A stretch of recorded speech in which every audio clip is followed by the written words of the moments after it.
আসসালামু আলাইকুম। স্বাধীনতার এতগুলো বছর পেরিয়ে গেছে, এখনো পর্যন্ত আমরা শ্রমিকের জন্য ন্যায্যতা নিশ্চিত করতে পারি নাই। এতগুলো বছর পেরিয়ে গেছে, আমরা এখনো পর্যন্ত শ্রমিকের মর্যাদা নিশ্চিত করতে পারি নাই। বাংলাদেশে যারা শ্রমিকরা আছেন তারাই বাংলাদেশের সংখ্যাগরিষ্ঠ, কিন্তু অফিস আদালত সরকারি সেবা পাওয়ার ক্ষেত্রে শ্রমিকেরা বঞ্চিত থেকেছেন সব সময়। কারণ শ্রমিকদেরকে মানুষ মনে করা হয় না, শ্রমিকদেরকে একটু কম মানুষ মনে করা হয়, শ্রমিকদেরকে ভাবা হয় অচ্যুত, শ্রমিকদের সঙ্গে মেশা যায় না, শ্রমিকদেরকে বুকে টেনে নেওয়া যায় না, শ্রমিকদের সঙ্গে এক টেবিলে ভাত খাওয়া যায় না। শ্রমিকদেরকে সবসময় এই বঞ্চনা করে এসেছে বাংলাদেশ সহ বিশ্বের যারা প্রতিষ্ঠিত আছেন তারা। ঠিক এই কারণে আমরা যদি শ্রমিকের অধিকার প্রতিষ্ঠা করতে চাই, সবার প্রথমে শ্রমিকের মর্যাদা নিশ্চিত করতে হবে। বাংলাদেশের সকল শ্রমিকের মানবিক মর্যাদাকে নিশ্চিত করতে হবে, মানুষ হিসেবে মর্যাদা দিতে হবে, শ্রমিকের অধিকারকে রক্ষা করতে হবে।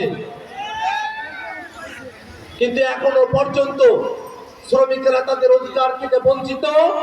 কারণ যখন নীতি নির্ধারণ করা হয়, পলিসি গ্রহণ করা হয়, নীতি নির্ধারণের সময়টাতে, পলিসি গ্রহণের সময়টাতে শ্রমিকের বিষয়টাকে মাথায় রাখা হয় না।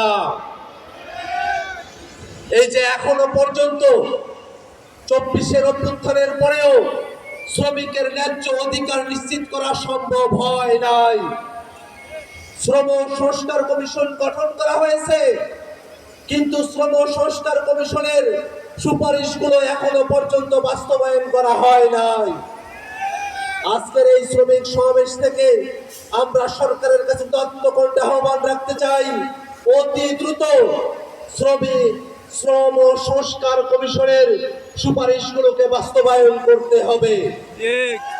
আমাদের শ্রমিকেরা তারা বিভিন্ন কলকারখানায় কাজ করেন, কিন্তু কলকারখানাগুলোতে শ্রমিকের জীবনের নিরাপত্তা নিশ্চিত করা হয় না। আমরা জানতে চাই, আমাদের শ্রমিকরা যে শ্রম দেন, সেই শ্রমের বিনিময়ে সরকার চলে, সেই শ্রমের বিনিময়ে দেশ এগিয়ে যায়। কিন্তু এখনো পর্যন্ত এই যে শ্রমিকের ন্যায্যতা নিশ্চিত করা হয় না, শ্রম অঞ্চলগুলোতে শ্রমিকের সুবিধাগুলো নিশ্চিত করা হয় না, কারখানাগুলোতে শ্রমিকের নিরাপত্তা, জীবনের নিরাপত্তা দেয়া হয় না। এখনো পর্যন্ত আমাদের শ্রমিকেরা ন্যায্য মজুরি পায় না। এই সমস্যাগুলোর কখন সমাধান করা হবে? আমরা বলতে চাই, বাংলাদেশ রাষ্ট্রটিকে এখন সংস্কারের কথা বলা হচ্ছে, এই সংস্কারের কথাগুলোতে শ্রমিকের অধিকার বাস্তবায়নের কথা নিশ্চিতভাবে এই সংস্কারের আলোচনার মধ্যে নিয়ে আসতে হবে। আজকের এই শ্রমিক সমাবেশের মধ্যে শ্রমিকের অধিকারের কথা সংবিধানের মধ্যে নিয়ে আসার কথা বলা হয়েছে। আমরা সেই দাবির প্রতি সংহতি রাখতে চাই এবং বলতে চাই, বাংলাদেশের মানুষের কথা, শ্রমিকের কথা, সকল শ্রেণী পেশার মানুষের অধিকারের কথা সুস্পষ্টভাবে এই সংবিধানে সুরক্ষিত করতে হবে। এবং সে কারণে বাংলাদেশের পুরনো যে সংবিধান, সেই সংবিধানে শ্রমিকের অধিকার নিশ্চিত করা হয় নাই, জনতার অধিকার নিশ্চিত করা হয় নাই। এই সংবিধান বাংলাদেশের মানুষকে মুক্তি দিতে পারে নাই। আমরা সরকারের কাছে আহ্বান জানাই, বাংলাদেশের রাজনৈতিক দলগুলোর কাছে আহ্বান জানাই, অবশ্যই শ্রমিকের অধিকারের কথা, জনতার অধিকারের কথা থাকবে এমন একটা নতুন সংবিধান প্রণয়ন করতে হবে।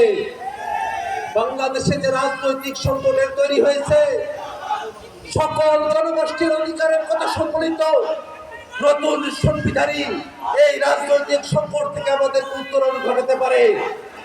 ভাইরা আমার, আমরা আমাদের আয়োজনকে আজকের বক্তব্যকে দীর্ঘায়িত করব না। মাগরিবের নামাজের সময় হয়েছে। আজকের এই অনুষ্ঠানে, আজকের এই আয়োজনে আপনারা যারা দূর দূরান্ত থেকে সমবেত হয়েছে, গাজীপুর জেলা এবং মহানগর শাখা তারা যে শ্রমিক সমাবেশের আয়োজন করেছে, তাদের সকলকে কৃতজ্ঞতা জানিয়ে আমরা আজকের মতো আমাদের বক্তব্য এখানে সমাপ্ত করছি। ইনকিলাব জিন্দাবাদ, শ্রমিক ঐক্য জিন্দাবাদ, এনসিপি জিন্দাবাদ।